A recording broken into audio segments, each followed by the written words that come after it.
a. Ia o le peona tau limaina, salona o tui nātu fo ia le ofisa ia le tatou pepa o whaamtalanga. Ia se taimi fo i tu atu le avanoa, le awhiona ia whaumui e tui nātu ai se au te lenga fo i. Ia o ngai wenga whaaleia, peona whia ngai ma le tatou whaalapo te kotonga marusi anga tau e tise. Na fo i wa tui nātu i tua, ia le tūlanga o le tatou emergency order number 1, o tatou polo inga mua peona sainia lana fionga le amalu le malo ia naolo au i atu ai tūlanga uma o le peona whaatino ai ia le taumawhainga fo ia le malo ia ona wa fianga peona tūlai mai ia o le tūlanga la lea ia ua iai nisi o vaenga tā wai awhia i le whaatangaina le tūmau o le tongi ino tiute mo oloa e whaurwhale mai Samoa o loa mo le ngausiaina ma le whaasosoina ato le tise na whaatau le vau Februari sfu malfitu ma perila lua le aso lua sfu maleiva ia a o le itau nuu i Samoa a o le itau nuu i Samoa i le aso lua sfu iwa o Iuni ia mo sina whaamalamalama i titi o le vaenga lea o le biliota sfu fitu o Februari i le lua sfu maleiva o Aperila lewa iai le whaatananga mo tato uloa nei au mai whafu. Ma o tala fo i le avanoa le ono sifuluaso pe a mai ale aso lua sifuluiva a perila ia e tau nuu mai iai tato uloa i nei Samoa. Ia ma o le tato ofisa ia o tiute ia o leolo fito i tonu ma lea na tafa ioi. Ma o a umanisi whaamtalanga ia o vaenga o mafo i o le a whaapeo na iai ni uloa. Ia, o ni tūlanga fo i o mea tō tino tau e le tise o le awhapeo na whaawhaleina mai Samoa ia o le afso ta i la tau ma le tātou ofisa tiute. O leisi vaenga tā ua, peo na tā ua fo i le tātou whaatanoanga o tona i atu ia o le tātou pepa lea mo iloilonga o le tātou assessment form. Lea fo ina tātou whaatanoina le tūlanga o le anga ia i le tātou malo i le whaatinoga leo se suenga, se iloilonga i le tūlanga o lo iai le awhianga o le tātou watunuu ia ono o le tūlai mai o le whaalamlawe o tātou iai nei i le tātou e tise. Ma nisi ia o vaenga lawa awatu ai ia se update ia po le whaangaso longa fu o ngaruenga tau wala atu le ofisa tonu whaalamlawe matu iam whaalamlawe whaafuasei. Ma o le atu inatu le awanua i le awhionga ia whaumui ia e watu se tūlanga lo tauto e nei ngaruenga mo le whaalei o tātou wafi mo le marusi anga tau e tise lau awhionga whaumui.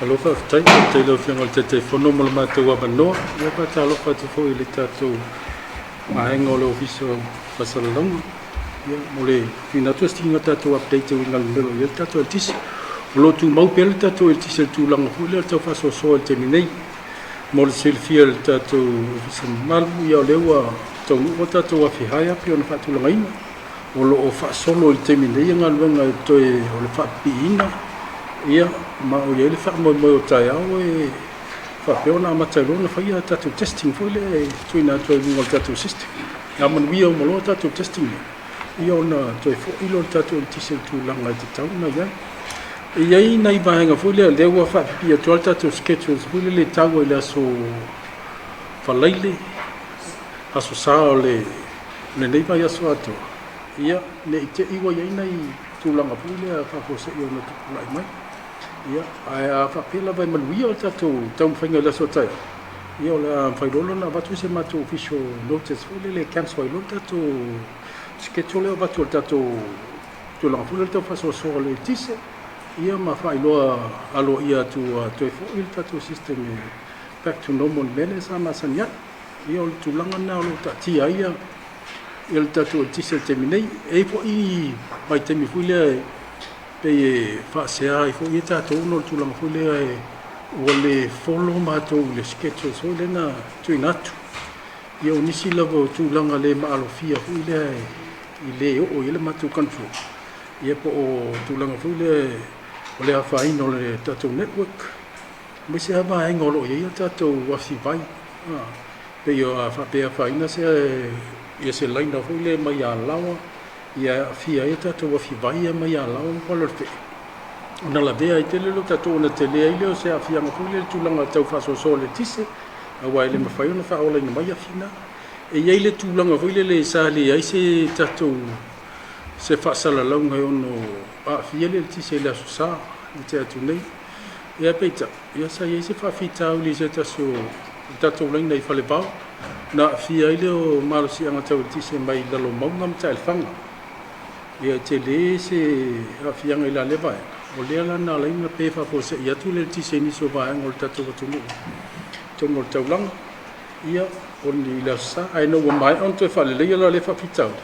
O lea na to e fo e ale tise e ilona tūlanga ato to i la sa ato ia vangana ile le pia filteni le tatou piki le na to e tau whasoso to e niso vaenga.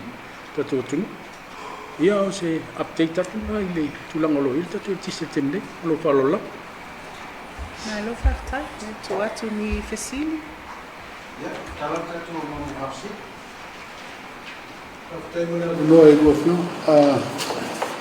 Siri atu i lau kionga fo mui le ua manino mai lau porsanga. Tu sai ma fuafuanga ma tāponanga. Le aso a tai awa. Ia o le a whai lo mai si whasilanga ua. La to e fo i le to e whasoso ia le tise la ato toa ia le. Tau tua le tise pe masenei pe a whaangata to wafi e disi. Fiu siri atu tūlanga le sa tau whale tonu mai ei le tise daso le te mai. Ia te au whafose ina. E pe ia no whanga vo ia sa whape le pe. Ai maua ua maua lalo ia le e tise maua mai le malosi anga le la. Ia whape fo i ma le suava. O nisi whawhitau ini whale tonu fōui o wari ari mai tātou wafu. Ia, o le tūlangana, pēna sila whiau, a matana o tātou o le taulea, o le tauvulea o le munga la. Ia whaititia i ala ia le suawai maua fule leo nei sila whia le tātou. O tātou wafi vai ai, e wha moe le timu. It's a run of the river scheme. Se longa i te tele timu, kam tuam whaile na run tātou wafi, a le ai po se timu.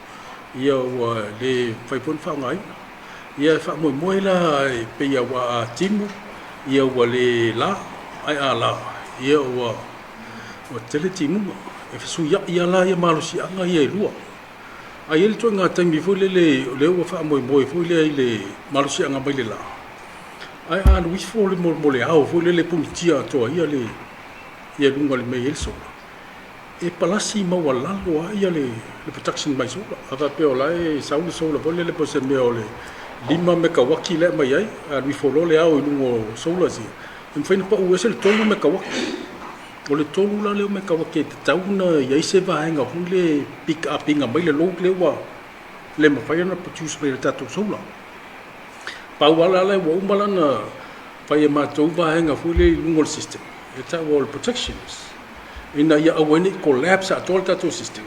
Io na tuaturo lea ia whairole e mai atulo ia le system pole stula papena. Io na o komeki ia leo na abe ese isi vaenga hui le ina ia whasauina tatou system. Bai se rare tūlanga hui le le vaenga le anga il whalema. Ia matai li taulanga. Te lea laina whasauina al vaenga na ia mai vaenga hui le ana i whaola mai tatou wafi tuai na lumonga mtai alfa. Ia fou ia lisi mai kau ele tise. O leo e sa no ele to e whasoso ai le tise. Pe mau atu i le finalo lea. Wa le a matua le le ia le tise le la mau mai malosi o afi e lima. Ia whasoso ni voi tātou wafi e no ia i te mine ui la ia inai whale tonu mo mea i tō tonga voi sui.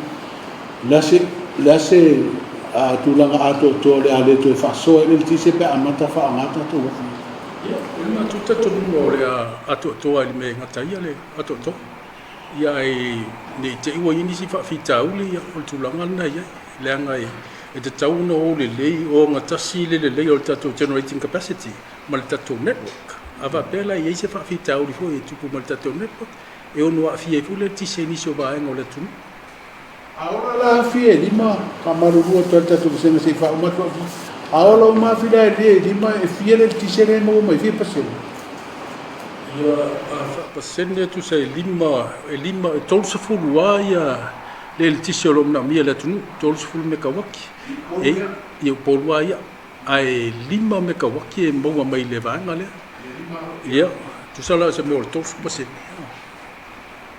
lima la le maua mai I ma tatou afi ai fiaga fuasou talu gamanono ia ma taʻelefaga o gafatia e maua ai le tulaga atoatoa e le toe faasoa ai le tise aluma pe faatasia le pea faapea I sau e lo le 5 lea ona ausia lo se vaega po se me o le 32 megawaki ia ona faaogā le o le 3 megawaki foi le o le 30 megawaki mo le timanta le atu ia arise mai le silua mo vaega moʻomia pea o lana ia le fatia la le tise reserve pea lelei pea oloaloa afi ua pe tulaga la lea mai ia isipa lagona foi lea atugalu pea faapea alu afi e 5 e teu e leai se faaleoleo ona toe foʻi la ia le tulaga faaletolu o le tise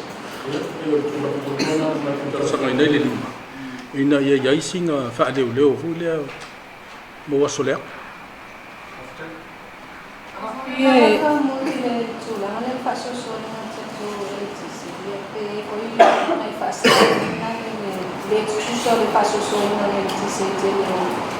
Isi figures, pela matole que fanga e tele foi ngaringa pele ao stand by the poor, pele ao stand by the poor. Além de algo de vai a solo tuana. E aí ia vai no fatel na faina pelo o la bem faço soi na vida. Essa é de vai fazer por fuanga e fatel na no vai faço soi como mato e ka alo faço o ato ia tulaga lana ia le faapefuli ana o se na o I le faga o lo afia o loo iai foi le tulaga foi le tonu ia vai telefoni le le tatou tasto sou o lo afia foi tulaga faapena o le priority ai o lo ave le tatou hospital fida ia ma vaega tai tatou business community tonu o le taulaga o vaega na o lo ave ia le faamuamua ia faataseila ma le vaega le agaʻi ai o lē mafai ona faaola mai ia tatou afia e tua I taʻalefaga ma lalomaga ia o nuu umana o nai le vana ia o loo e le o afia tili tatou faasoasoaina o le tisi ona e lē mamaina pe ese ia laiga ia laga o lē manaʻomia e faasau ai le tatou le tisi lea mai tatou afi vai na masina update lai tatou afia I taʻalefaga ma talemanoa e pesa e ke siko a fasilisilaga sa mai faapioalisa e faaleitunu mai taimanoa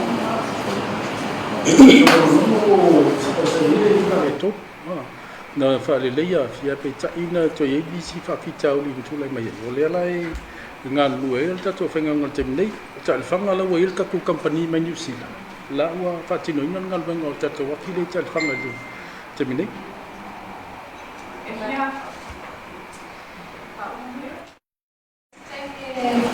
eu não mai não falei não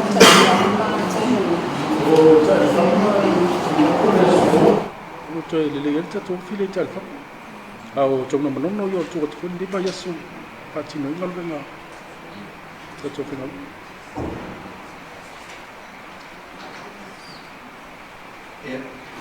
Te kava te ngala se me tu le fatu se silia ngai ba ngo polo ina ia wa ai ngo polo ina ia tu mai ai tu vai ngo no fito ai ngo tato polo ina ia ren ta fa yo ia le ma si anto tise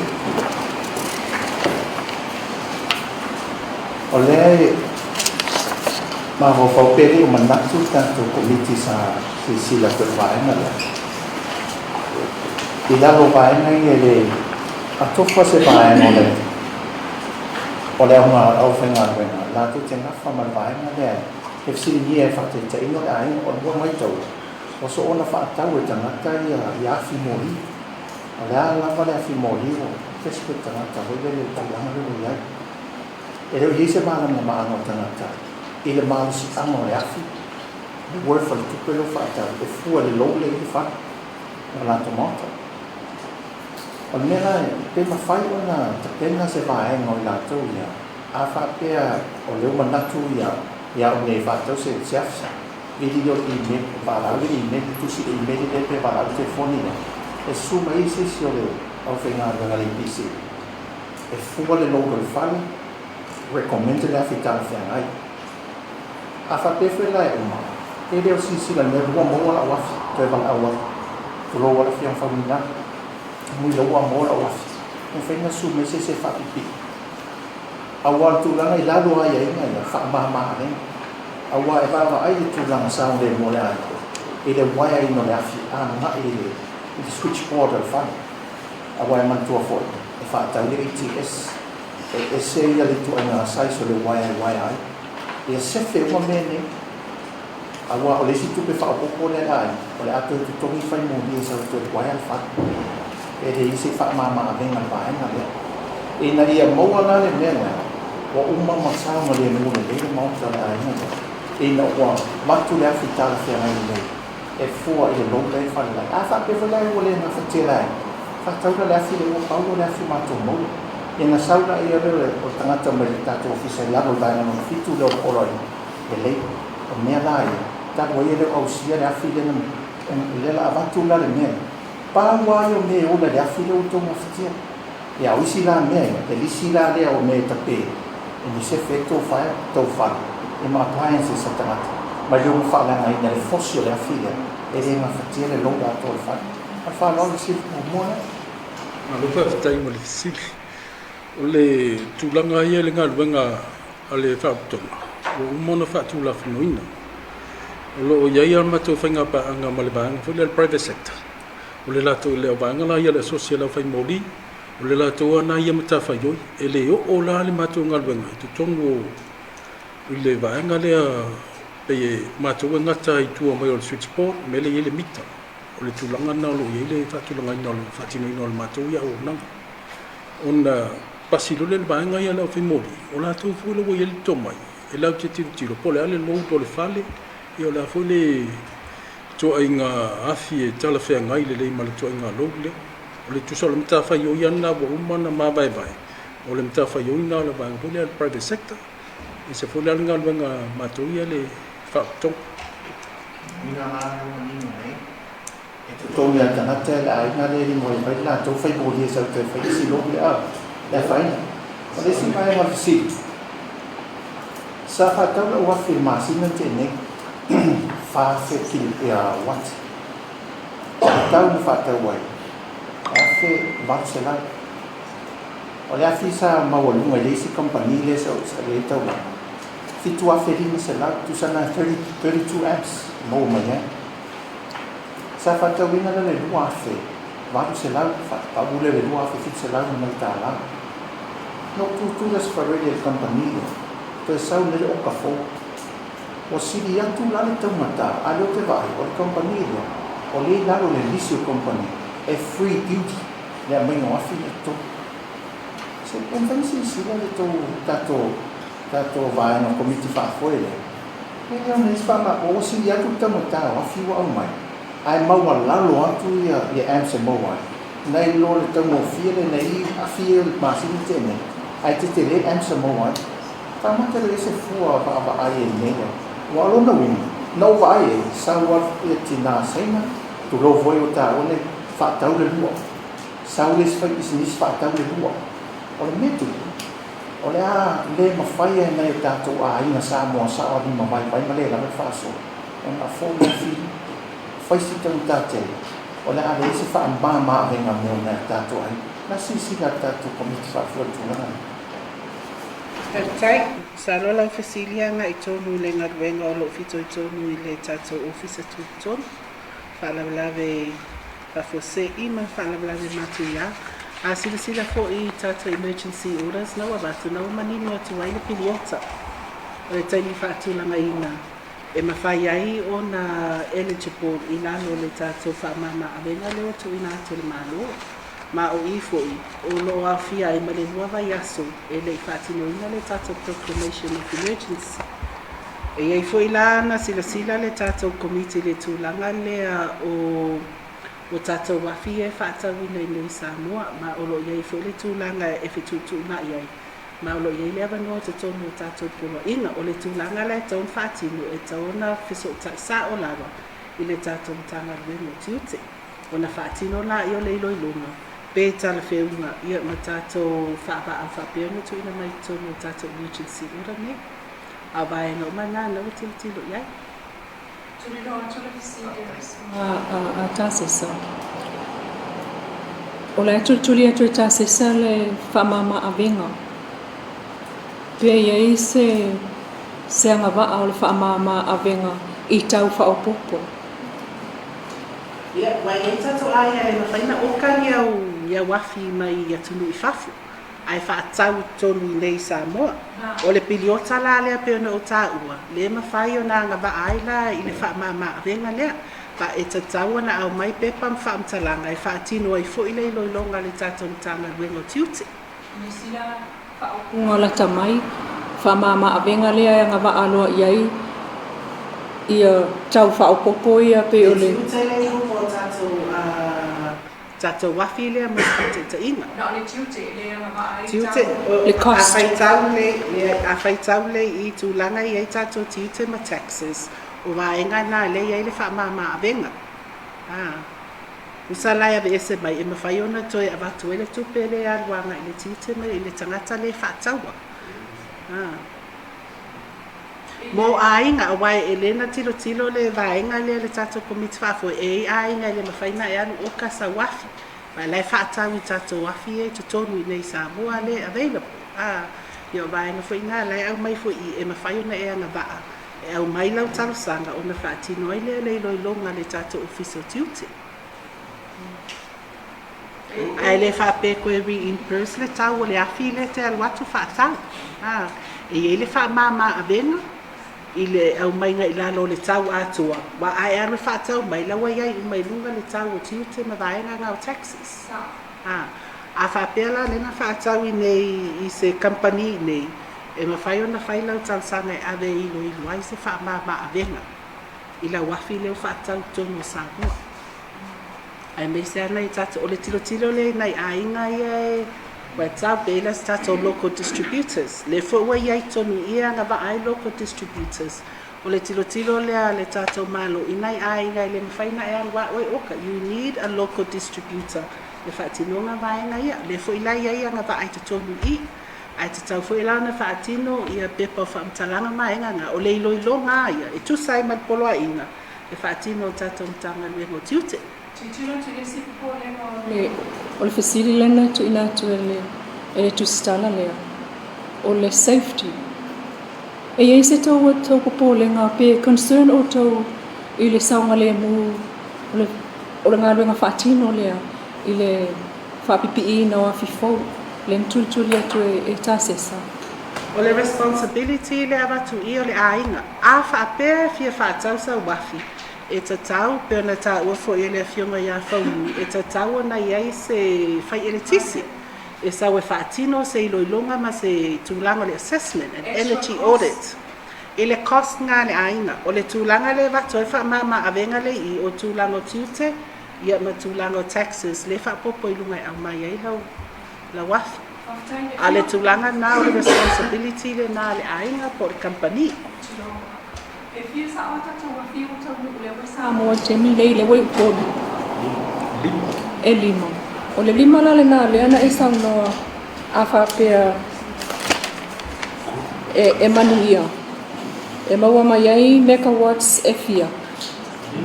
E lima foi. Ma le si lima le maua mai tuai tāle whanga. Me sau noe maua mai le si 5 megawatts mai tua I tale whanga. Lea I se sea. Na le 5 la le wa mautino al teimi nei so o whelai au mai le si 5. O a whea tau nuuan. O a whea whaatino an. Tātou wafi lai fia. E whata se ma tātou wafi vai le ia te menei o no mawale. Ia mai 5 megawatts e mai. Tu sai e te tauna lua se fulu me kawaki o na lo fale tonu la si tasi te mine. Fianga. E tu sa oi.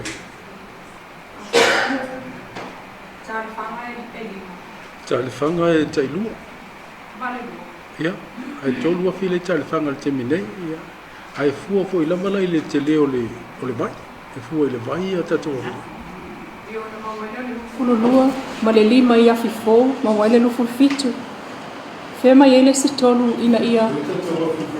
Ele tatou afi o ia lau, ele tatou afi falol fe, e voi tatou afi o loto Samson. Le amatanga o lau saunoanga. Le no mau atu le amatanga o lau saunoanga. Pe mata e fou le tūlanga lea. I le pe whafose i le na pe, ai ele i whapolkalame ina e tatau na pe, pe o le mele ntupo e le sa. Ai pe, le na e saunoa, e sau le au, o na punitia ila ia lea o le la, o na lusia ila ia o le nātolu me ka wats. Ai tatau na pick up e i le vai, e le hydro. E whatu atupu. Le i whapitau ni papena e te mini. Le masani na pe so o tuare tatou i tasto o fide. Ai matu te whatango whiala tu e ave e se pule le a whapewa. Tinga inga kele le a fide, ia na suile o lisi fide, pule le ina ia te pasi ia ia tu langa le. O le pea o, ia ia ni whapitau ni papena e tulai. Ona la e o le mea sa iei momo. O lea sa le lei ato le tatou generating capacity mai o i fia. So se taimi ala e sa te le tatou reserve iai. A pa u e se la e al tatou sola. E pick up mai e tatou wafi e fia. Ia ma tatou wafi vai. Ai ono le tūlanga la le lewa le aise tatou wafi le i fia. Le tasi le lima waki. A pa u e se la vaenga lea. E le ala se mea mātou te tua iai nao le ave e se on si vaenga le lotu. Ina ia awane collapse el tatou system. Le teu ia i le wila. E fia fo i me ka wats le maua mai maa. Le teu i maa. E wha spare. Ia sa ma le tasita si ma le lima me ka waki o la moa mai tatou maa al te mine. Ia, sa o le lei. Ono o le tūlanga fo i lea o le tatou tu sai o le taimi foi na tuina mai ile atu inga technology foi le tau te whaonga inga. Si la fia leo tātou ni sa moana mo whaonga inga tu inga technology tono le Pasifika. Ia, sa matou ngā lue whatase mal company foi la Tesla. Ia i le temina. Ia e mo ilo. Ia e le i le lei atu toa foi na vaenga na tu inga technology leo tātou loa ni. Whelo e fo i ma Tesla le vai aso taluai. O le ala o le alme na mafua i pe a whai o na wai loa le ato toa fo i le na i to ingo supply. E wa ono ni tau sanga o iei tatou maai. Ia ma ua whaasol solo fo iai le tu ngā me wile le ua makana deteriorate ia le life o maana. E iei le loti o i Paleolo. Ia lisi loti le te fia. Ma le afa me ka watan whai na store iai. Mai o i fia. Ia e lima se lau kilo waki o lo mo mai o i Paleolo timne.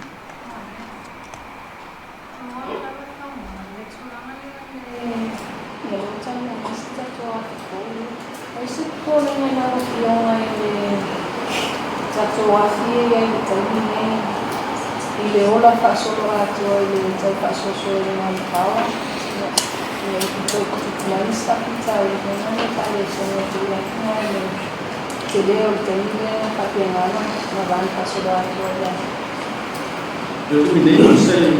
Ese a le loading fui lea le timanta le tunu paenga se ese o le aso.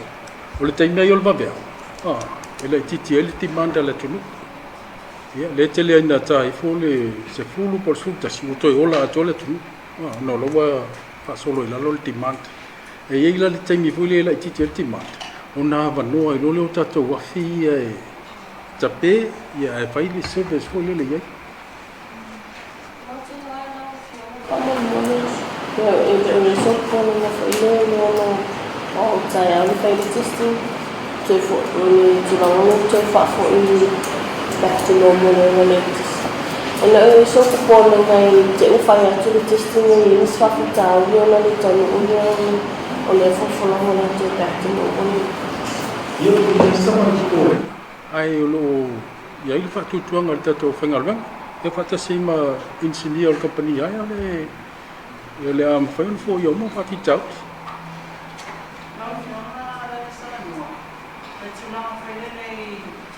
Pea ta ona ino mo wafi. Tua ia fie o ka waifafu. Wafi leo whaatau me o rei e tata o tunu. Mori sila fia tata o tunu. Wale whapea i taka ia e aero kua o le Australia o le include le customs. Le la fonga le tiute. Ia au whamanino. Sila tua leo fioma. O tu sala le tiute na mai ia file o already tonu le tunu. Ufa popo i manisi la fonga o tu ina i teni nei. E ono whai e ele tau kukuanga tau e se mai i tata.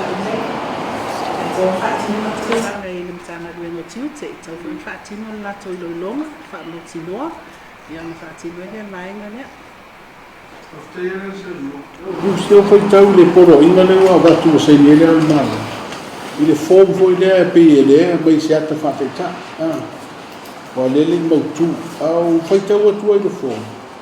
O ka se tele o ai inga. Ia a fai tau ai ko inga hori kua le wale anga kusa isa. E si lele anu ko inga whakaumesa kusa isa ro le whakamunga le form. O le mukua tele o le lave. Lea se sila ia lau tau komiti. E ise au wala whaingo fie. Ia wa lea whape wa 5 tausanga tauna mai kusa isa. Au lea ta pa mai le li siti na whaatau e kusa isa. Ia a whai wa le inoa le li siti mai si uma o whamitalanga la ngana au ni. I lau titiro ia. Whai asi lave. E tu sa o lea tau mai le fōmu. E mai maulau kai ni karsanga mai e le ise kari o lau karsanga. Ia malo whaara lo lava. Ia, na o kia whaamanino tu lava, nā wa circulate atu ia tātou polo inga wa sainia, o le tātou form fo ina watu ina atu alo ia, o le form alo ia le nā whaatinu. Lane sa iai lava ia nai popo lenga fo isa iai nisi o le malu fo le atu nu whaapea iai le form la wa circulate. A lea whatu a circulate le official form watu ina atu ia ma le tātou polo inga whaapea na mae a o na sainia. O le tūlanga o le whaapea o le form wa tele fo ilau pepa o le form tele whamtalanga ia nai tau te sila fia le e le se tūlanga whaingo fie. Ia le tūlanga nei wa nga ia i fo i le tātou malo ina ia whaapea o na whaamautu ina le tūlanga o le afianga wa iei sio tātou atunu. Ai mai se lawa i mofuanga nei wa afia i le whasosoina o le tātou e le tisi. Mai na fo etu ina atu ai fo ile nganga o le form ele o se nganga ina ia whaatele ngaruenga a le nganga ia whaamau tutu mai whaamtalanga o le tūlanga nei e tawana whaatino leile loilonga ia e ai fo ia nisi nei te uo whaataalo mai le whaatumunga o le tātou form ia a le naunauta inga ia maua le leile le tātou malo le ata o le tūlanga o le afianga mo iai ia le tinan mana tama matutua ia la ia lava sui o ainga malolosi ia mai la tona e me fai no so soani fa tumu form e moni lava e tele pusa o le form a tau tanga i le ia e fai ngofia lava tūlanga o lo vatu ele fesiri ma au mai ai tari le foi a vatu le ava noa a fa apeo lau pusa aisa wale ma wale li siti ia tu ina mai tonu i e tuli lofo ina ele tatou komiti fa afoi o nei tele whamtalanga e tawana au mai, e tawana mai pepa wha maunia. O le anga fo ina lawa abato ele form tuli loa ina le mita, le numera, le mita, le ainga, la ne mato te ngaru lua unga mai tutino le malo, ai mai se la le EPC, wha maunia ai, le mita le ainga le wa mai le talsanga. E iei fo ile ava noa, wai SS, wai le ala na pe e tele atu, la ne SS va ainga e iai, o tatou au ainga, o pisinisi, wha la potoponga, o a onga, ia e oso e include ai fo ia matata fa la potonga le malo o tata mtanga beka e ia la vainga form ele mo mi ona fa tu mo ainga mo fa ta inga na tu langa la fasili o lo nga I tata au ainga ia e fa yo tata mai ia le sio fasili ma venga le tu sa no ino tuche mala fonga tu o le ali tu langa ta pena ieri to komiti e mate tu ai ono e ono iai le loophole I au mai iai le oka o isi o loa o le ai anga wa ai lalo le whaamama venga ia a se pisinis e au mai iai tonu I nei e whaatau ai wa leo tu sango le tu ai ngā tu langa lai mate tu ai monita ai le mai o le vaenga fo e pene tu ina tu ai tato emergency orders o le nganga fo I lea sa ngā rua le community whaafu ia awane ia ini loopholes le tūlanga la lea ia ma o le tūlanga patino ai o tātou wafi mo se whaataitainga o mea tō tino a seta tau eletisi mo le generating o le eletisi e le for commercial purposes. Pau le tūlanga lea ngā vaai ia o nai o tātou ainga po company le whaatawina i nei ia tātou wafi. Tūlanga o tātou wafi ma vaenga mai whafu e au mai sao more the purposes of electricity generation, tūlanga tau storage, ma le tūlanga tau distribution. Whaasosoina leo tātou e tisi. E le au fiai la vaenga whaape au mai totonu for the purposes of selling. Commercial sale, ma iei fo ia inga ia o lo whaapea o na mata i tuina i le au mai o ea whaapea e whao ngā le aina generator langa electricity a mai koe whakangofi sao. Le fo ilai lalo i tātou poloa inga. Ia e whaiona mō lia i le tula fono ia vaenga whaapea ngā. O le tama whainga lea, ia awane i soli tū, ia le awanua o au mai fui. Mō se sosoani i le malo le atunu whaapea tātou business. Kini muri ana mo muri o fasalama. Wa tonua vaenga le anga ia le fasalama. Ia wa ia tātou wa ato tangtanga i nei tātou pepa. Nailan watuai. Fasalanga o se tangata pisinisi po se whaalapo tutonga e leo sa ia le nei poloa inga e ono whaasalaina i whaasalanga nei. Whaalea ngaina, whaamauninga o tau sanga le tu sau noina o tiu te lunga o loa. Whaau whaleina. O toi tongina o tiute na tu saunoina i lunga o loa na whaamaunia po whaasalanga uaia ia i lalo o tu la fono tala whiangai o lo ta utonei. Mafua mai i le a le whaasalanga. Le sta ianga ina o le tuna mai tono tato emergency orders nei pe o whaataita inga lena e tu fasili mai ai. O le purpose o le au mai tono la wafi e generate ai le electricity a low a inga po lau business. Ai a whape e moana le ata o lau whaatau atu i sesi, e mō li aila o i lalo i tātou tū la whono le. Ia o le tamu whainga fo ina le, ia awane i tu sau noa fo i le awa noa wa au mai, a ia o ia tau, ia whaapeo na o sa o lawa i le tūlanga o se sosuani, o whaamama a venga i tātou ainga, tātou business. O le rau pio, o le sosuani e mo ainga taitasi. O lea tonu lawa le sosoani e mua e ainga taitasi pe fua ia le sosoani o na o le te leise o tu fisili pe sosoani tatupe pe sosoani te totongi le tawa le so whanea ngaina o le mea fua lana i ngā o tau sanga tu. Tai o le tātou iloilona le mātina nei ia e fuafua fo i le tali atu o le malo i whaamtalanga ia na au mai tonu. Ma ele mawhai fo i taimi nei o na o whaamautu atu le tūlanga a mea le a whai se sosoani tau tupe. Pau le tūlanga tā ua lo anga i ele malo i na ia whaapeo na wao mai ia whaamtalanga. Ia whianga ia tutonu o tātou ainga, tonu o tātou bisinisi, tutonu a onga. Ia mai si tātou vaenga o te e tau na whaamautu wa ia ona tā pena i fo i la ia fe sosoani tala whiangai. Ia mai sau fo i taimi i ona whaailotu fo i leo tūlanga lea e pau le tūlanga tā ua le iei nei, lo a batu i tua le fōmu, whaatino mai nā ia o tātou whaamtalanga nei tauntu whaatasia, ia mai lua vai aso, ia lo a batu i tua le awanoa. Ese le fōmu sa se ke wita se ta se kitana mai sui o zoi mata mai ta. Pui mai aso e ni te ene. O na iei nisi o na whanga o lo iei fōmu, a fōmu na tua te ministry o lene. Le lato fōmu tāna ma sui o lo umasu tāna ta i o fōmu. E lai le iloilonga o lo whaatino le mtanga luenga wa le mātou te whiutangai. Ia i le tūlanga leo le broader impact socially, i tātou ainga nuu ia mawhioanga.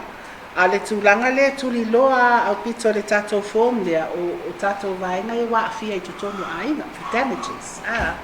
Ia le ngata i leo o tūlanga o mea ai tu aisa, mos whaataita inga, o whaalea ngā ina, ma awhia i fo ia le tūlanga i o tausingo a inga, ia po business fo.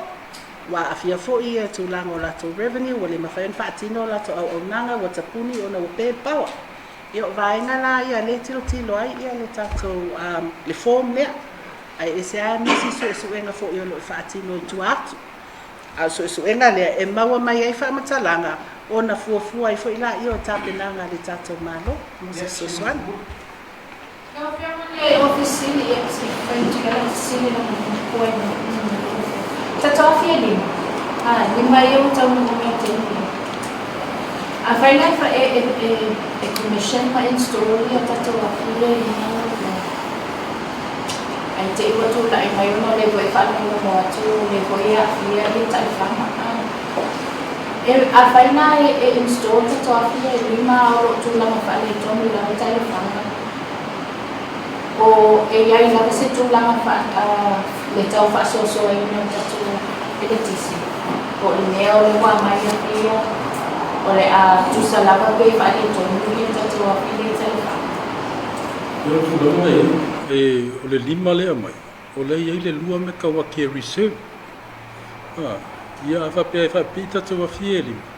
Ia ona mfailole to fo ia le fa fita o le tau fa soso. Aulo ia lungo wa fieli mal ta to reserve lua me ka waki. Tu sa pe fa le tonu tal fa. Ale le me fula le afile tal fa. O lo fai fa tino ingal bengal temine. Ia le sina extra capacity mo tato.